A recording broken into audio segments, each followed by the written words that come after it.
délibération portant vote du deuxième virement de crédit pour l'année 2021. Donc, Bassirou, SG pour la lecture de la délibération.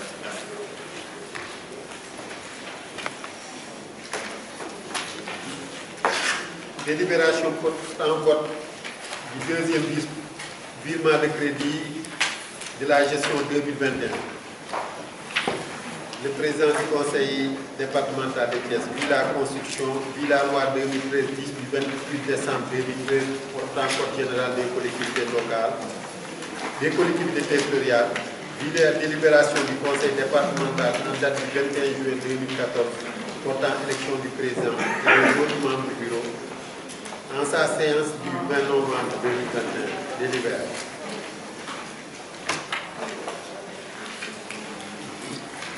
Le deuxième virement de crédit de la gestion 2021 du département de Thiès est adopté. Article 1er. Article 2. Il s'équilibre en prélèvement et invitation à la somme de 1 200 000 francs. Article 3. Le président du conseil départemental de Thiès est chargé de l'exécution de la présente délibération. Merci beaucoup, monsieur le secrétaire général. Donc, je soumets au voix le projet de délibération pour son adoption. Pour ceux qui sont pour. Merci. Ceux qui sont contre. Ceux qui s'abstiennent. Donc, la délibération est adoptée à l'unanimité. Merci beaucoup, chers collègues. Nous allons donc passer très rapidement à la présentation, une pré-présentation du bilan du conseil. Nous avons voulu, chers collègues, partager avec vous le bilan réalisé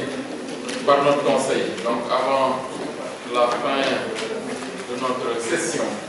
pour permettre à chacun de nous d'avoir l'essentiel des informations sur le bilan qui a été réalisé. Nous allons, dans les prochaines semaines, produire un film documentaire sur ce qui a été réalisé ici durant les 7 années de notre mandat. Nous allons également confectionner un document qui sera également partagé, remis à chaque conseiller, partagé au Thiessois de l'ensemble des parties. Je donne la parole au colonel Abram Samba pour la présentation. Merci. Merci, Président.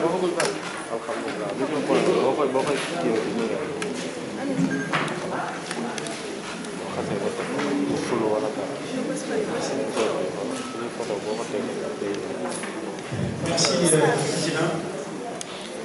Donc, comme vous l'avez dit, un document plus complet sera remis aux différents conseillers. Mais la présentation que vous avez là sur le dossier, c'est juste un résumé.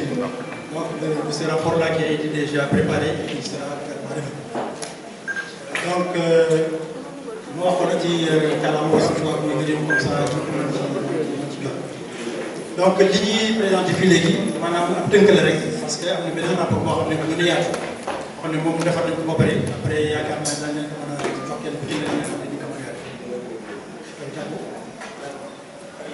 donc c'est pour juste présenter les résultats parce que def nañu liggéey bu am importance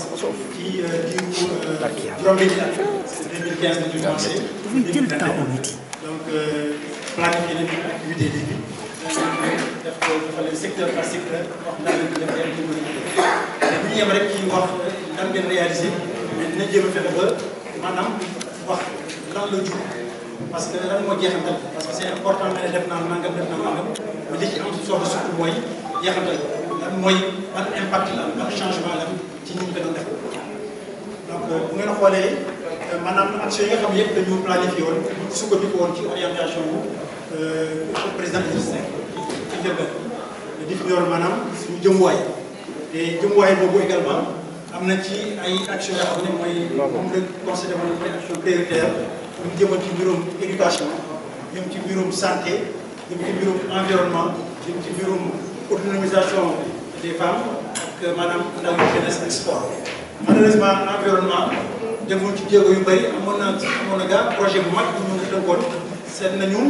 ay partenaires yu bëri mais malheureusement mënuñu woon am financement boobu loolu moo tax ci biir présentation bi duñ ci gis li nga xam ne moo jëm ci biir environnement parce que li nga xam ne moom la ñu mébatoon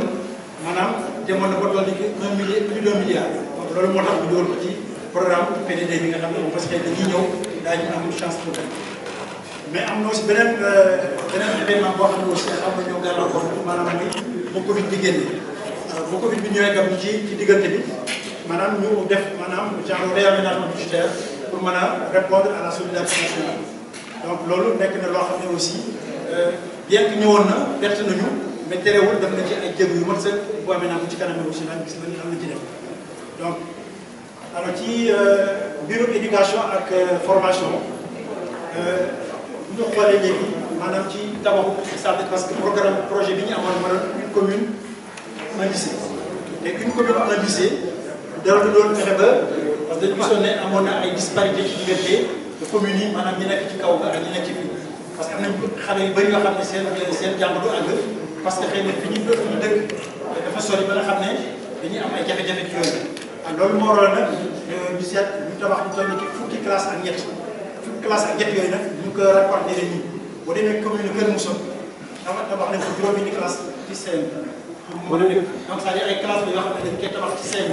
pour que CM bi wala mu nekk CM mu nekkat lycée ñu dem commune de Ndor tamit ñu tabax également ñaari classe ñu yokkote également di fexe ba également foofu tamit mu nekk mën a nekk lycée ñu dem ci commune Kayar tabax fa lu toll ni juróomi classe salle de classe benn des na ci benn boo xam ne ñu ngi koy tabax maanaam ñeent lañ defoon yoo xam ne jeex na réceptionné nañ ko mu des na benn boo xam ne ñu koy tabax te salle de classe yi ñuy tabax également day nekk salle de classe équipée dañ koy tabax ba pare def ay table de banc bu loolu weesoo ñu ñëwaat également ci ay salle de classe yoo xam ne ci dañuy seet également yooyu pour lycée léegi nag ñu ñëw ci dëkk yu mag yi nga xam ne xëy na dëkk yooyu amul CM ñu tabaxal leen fa ñu defal leen fa ay CM lu mel ne commune Diender def nañ fa ñaari classe maanaam à Kër Matar ngeen commune Touba Toul def fa ñaari classe à Ndiakhou dem commune Ndiob tamit Kër Matar def fa également ñaari classe donc ñoo xoolee tabax nañu lu toll nii juróom-benni classe ci dëkk yu mag yooyu pour mën a fexe ba nga xam ne dëkk yooyu dañu mën a am ay collège d'enseignement moyen yemuñu ci loolu rek ñu tàmbalee aussi comité bi tabax ay salle de classe wala équipé leen maanaam au niveau de la commune de Touba Toul def nañ fi également ñaari salle de classe ci lycée bon amoon na lycée ba pare mais xëy na nit ñi fay ñëw ci dañoo bari ba nga xam ne il fallait que salle de classe yi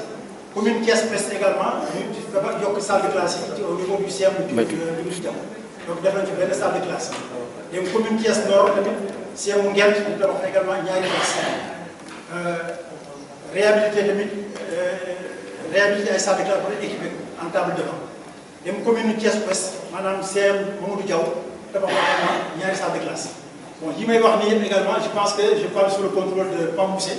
parce que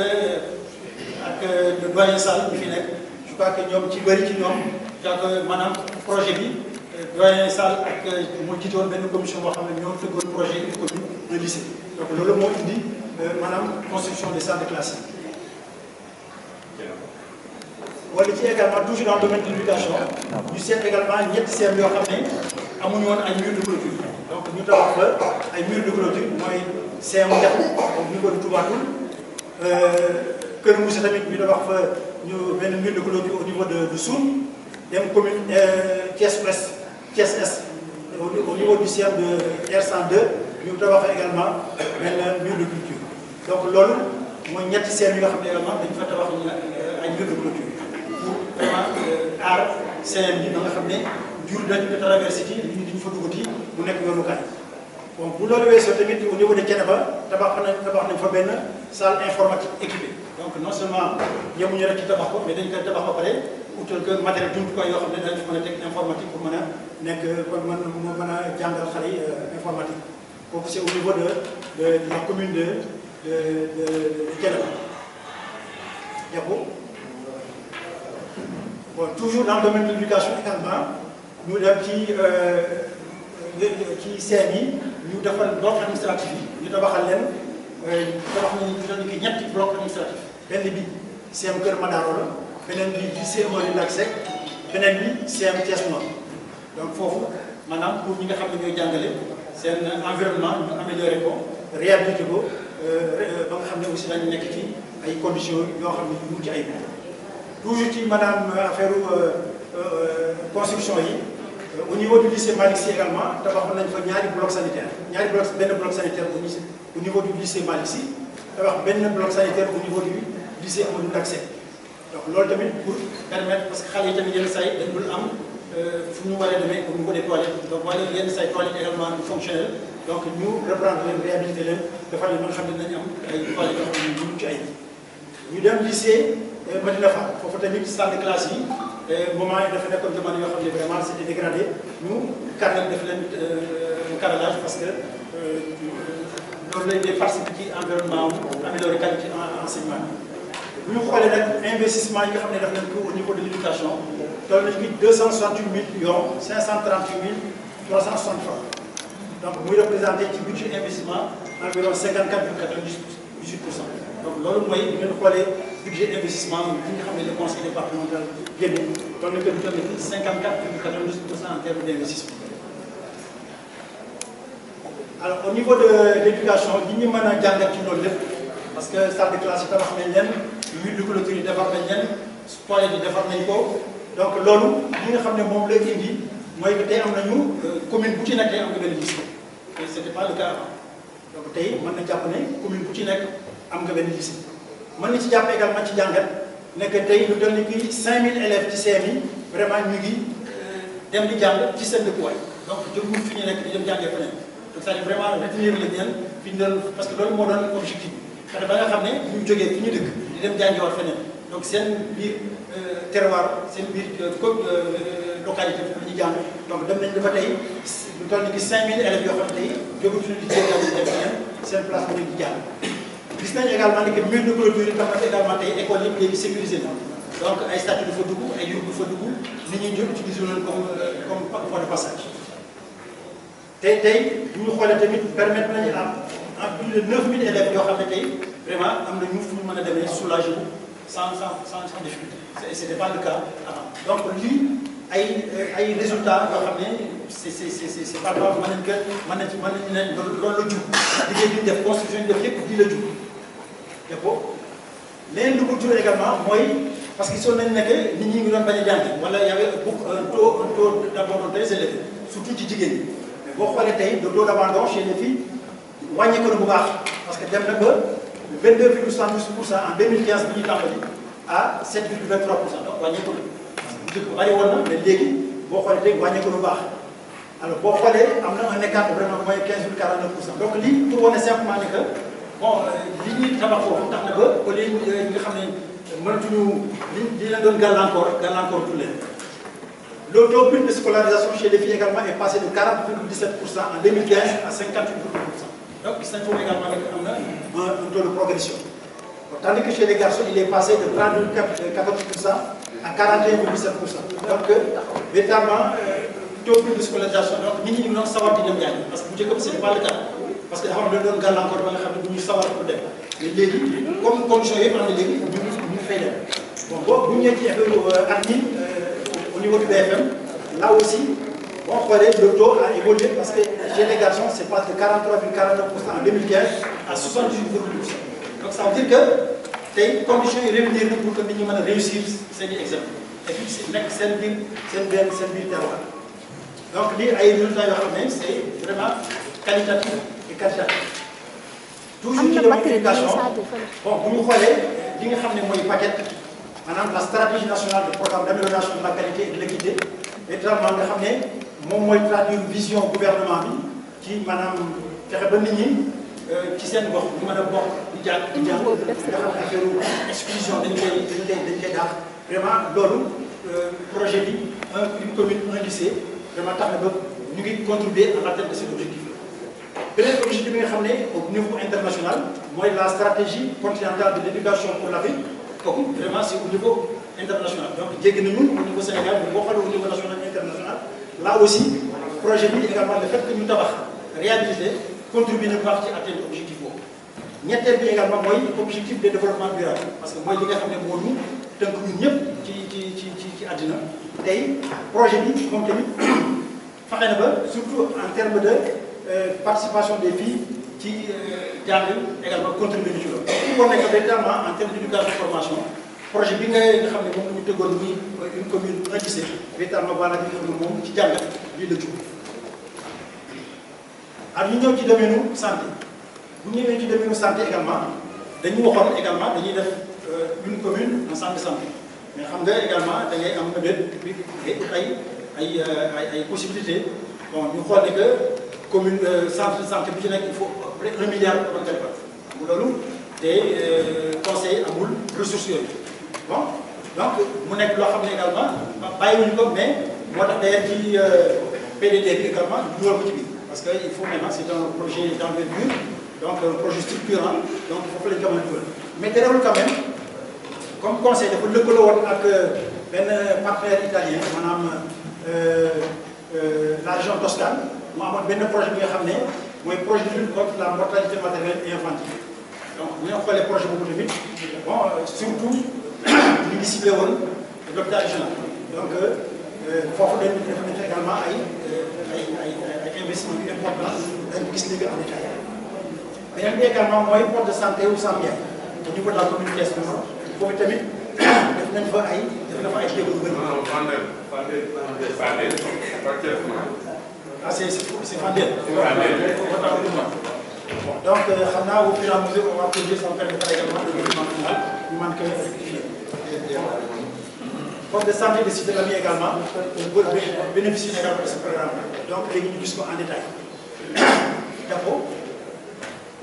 Bon en détail bu ma xoolee au niveau de l'hôpital régional tabax nañ fa 2 blocs opératoires au niveau de la maternité.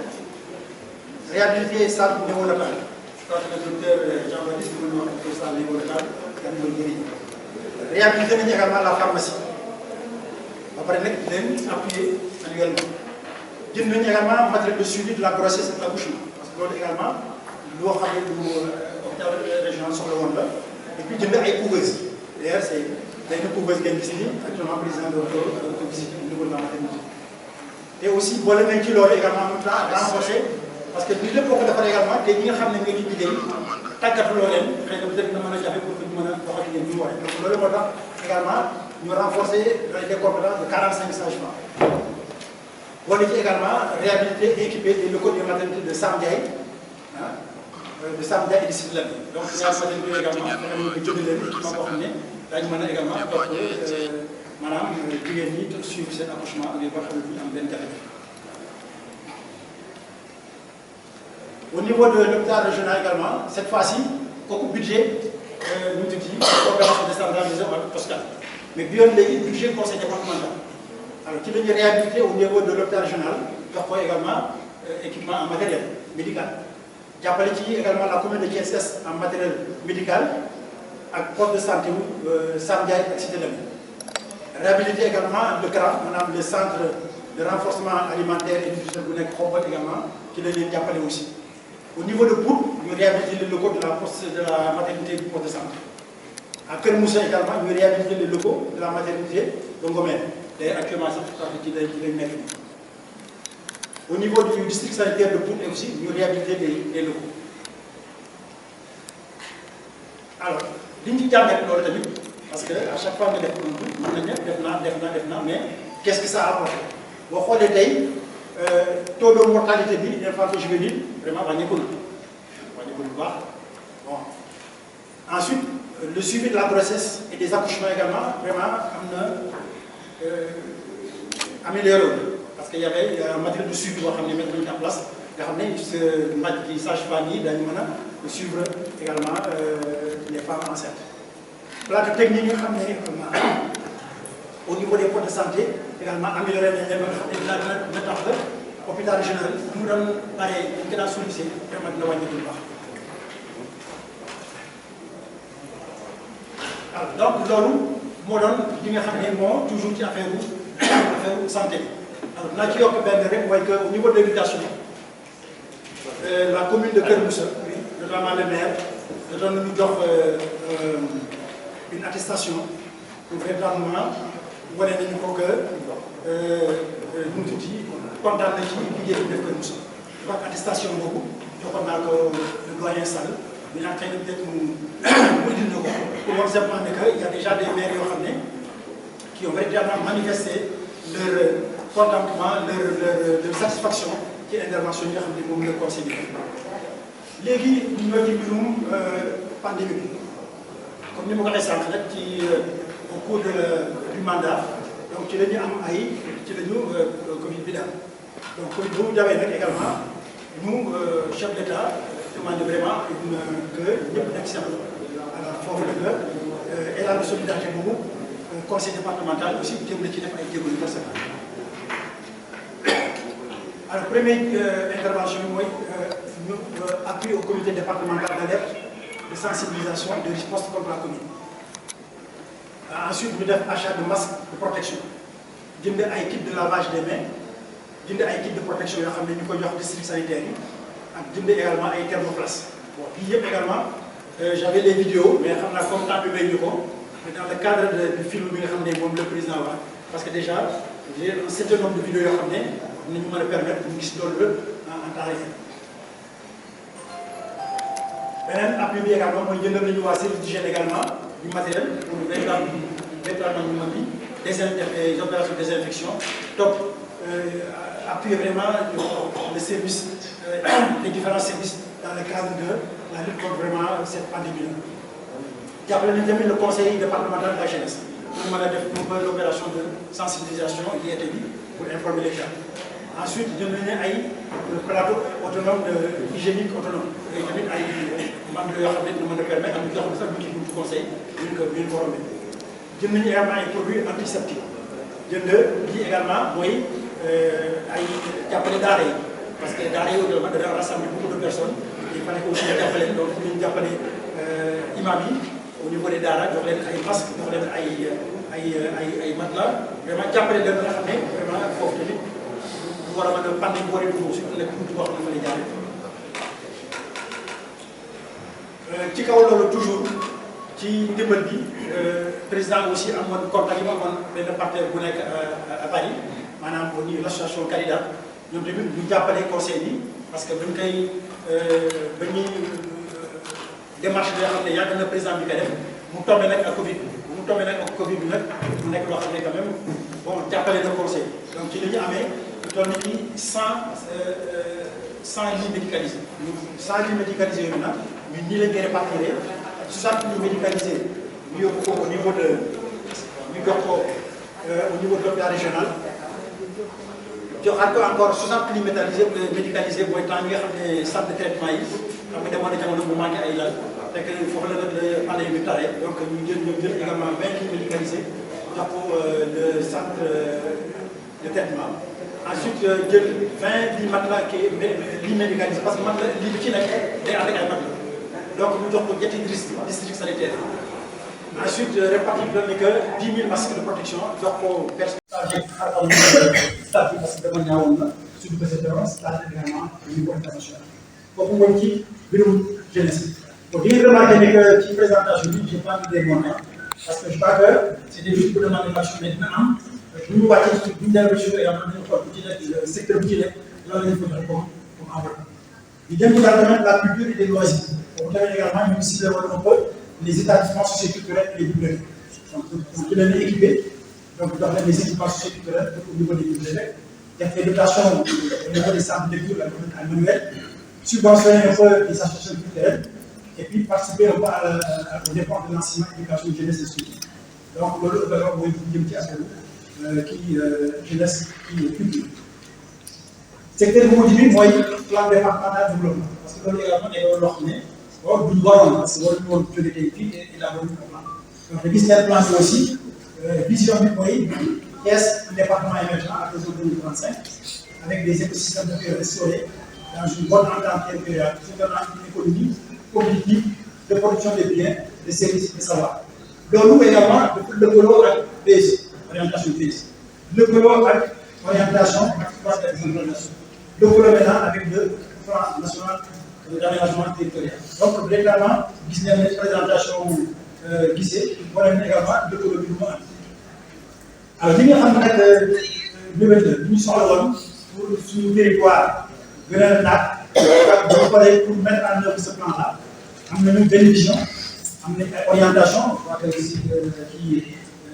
qui s'est décliné dans les 10 orientations et 46 actions structurantes yoo xam ne bu ñu ko doxalee bu mu waree daañu mën a vision bi nga xam ne moom la ñu seetlu ko pour Thiès et 2035. Alors lii nag mooy résumé wu investissement yi bu ñu xoolee en termes d'éducation on est à 268 millions 538 300 francs, ce qui représente pour les investissements 54,98%. Nous, on est on fait plus que ça parce qu'on va investir à 40%. Mais nous, on est à 54,98% en termes d'investissement. Au niveau de santé, on est à 31,04%, 0,4% en termes d'investissement, 151 617 680. Au niveau de l'action développement, on a prévu de retirer 35 761 800, ce qui représente 7,32%. En termes d'investissement. Participation aux dépenses d'enseignement, également 1 100 000, qui représente 0,23%. Le semaine de la jeunesse, on a même l'organisation des semaines de la jeunesse, 0,41%. Au niveau des groupes, également des prix, on a même 10 949 Pour les volets, participation à la jeunesse, et prix. Yooyu yëpp pratiquement dafa toll nii ay après 13 à 14 millions de francs yoo xam ne au niveau de la planification normalement élaboration PDD bu rek conseil boo ko war a financer loolu la ñu war a jàpp ci njëlbeen PNDR jàppale woon nañu mais ak dinaa bi bon mu jëwul am bon ñu seet ku nekk pour loolu moo indi PDD bi jeex finalement conseil dafa obligé génn xaalis boppam pour département. Mais département yi nga gis yëpp ñoom ñëpp toujours am na partenaire boo xam ne finance soit PDD boo leen accompagner ñu def wala ñu trouver un partenaire pour financer ko lii c'est le conseil de la garantie sur ses fonds propres à financer de PDD. Donc bu ñu xoolee investissement au total ça fait 488 millions 461 180. Donc loolu mooy li nga xam ne moom la conseil génn ci gàttal pour mën a financer lépp lu avec régulation santé action développement. Alors en conclusion pour nga xoolee xëy na defuñu lépp parce que véritablement besoin yi bëri soxla yi bëri mais dañu xoolee aussi conseil ay moyens mooy lu néew parce que bu ñu xoolee amuñu recette amuñu ay barab bu jëlee donc état bi ñëw donc ci biir état bi nga xam ne dañoo disponible pour mën a def lii donc lii la gën a def nag vraiment am na jur na yaakaar parce que xam nga plan national d'aménagement du territoire dafa nekk Thiès le pôle d'équilibre parce que y a 10 pôles d'équilibre au niveau du Sénégal loolu Thiès donc Thiès nekk na ci gox boo xam ne également département bi war na entraîner lu bëri donc loolu moo tax ñu yaakaar ni lépp lu ñuy def comme action de développement vraiment amuñu yaakaar ne tey na mën a contribuer à ce que renforcer statut Thiès métropole bi. Deuxième jàngat bi jël en terme de conclusion mooy que bon lépp li nga xam ne tàmbale nañu ko te mu gis ko léegi mu jëm affaire santé affaire éducation affaire culture jeunesse sport te tamit daf ñu loo xam ne yàlla war nañ ko gën a ñoŋal encore continuer ko pour les acquis à venir loolu moo tax leen ci plan de développement bi aussi mu def vraiment investissement bu takku pour que ñu mën a consolider li nga xam ne def na ak mais defar également ay jéego pour mën a vraiment répondre aux attentes des populations. Alors ci kaw loolu aussi dafa am yeneen secteurs yoo xam ne xëy na war nañu ci bàyyi xel parce que conseil bi amoon na mébét pour le projet créé li ñuy wax zone économique spéciale intégrée projet boobu ça fait presque plus de 2 milliards donc loolu tamit amoon na xëy bu war a def loolu te commencé woon na di def ay démarches donc yaakaar naa loolu war na leen wax ne di continuer war nañu aussi améliorer les ressources budgétaires du conseil parce que loolu su ko dugalee ci dotation bi parce que loolu bu ci fekkee ci loolu su ko dugalee vraiment du ñu mën a bëri. beneen bi également mooy il faudrait que yoon yi aussi parce que amoon na fi aussi ay projets yoo xam ne nekkoon na fi je pense que le président yàgg na dégg loolu ñu finaliser axe yi maanaam yoonu Tassette la nationalement wala yoonu Xombol Ndiéyène Sirakh Lariñaw ak pour lu ñeent donc yooyu nag ay yoo xam ne aussi war nañu ci à l'avenir commencer di ci ñëw en tout cas war ci bàyyi xel pour que ñu liggéey ci pour véritablement département bi nekk département boo xam ne en termes d'infrastructure, en et comme j'ai dit, vraiment répondre à ce centre vraiment de métropolitique. D'accord. Donc voilà, donc, président, ce que je voulais finir en termes de résumé pour faire part, remercier Diabo, remercier.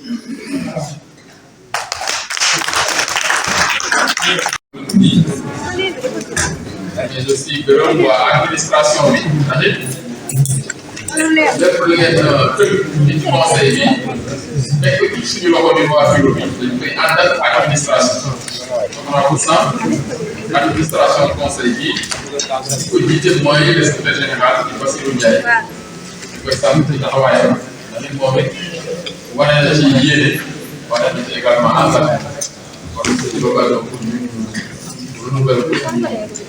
gratitude ci taxawaay bi ñu am ci suñu wet mais également am conseil merci.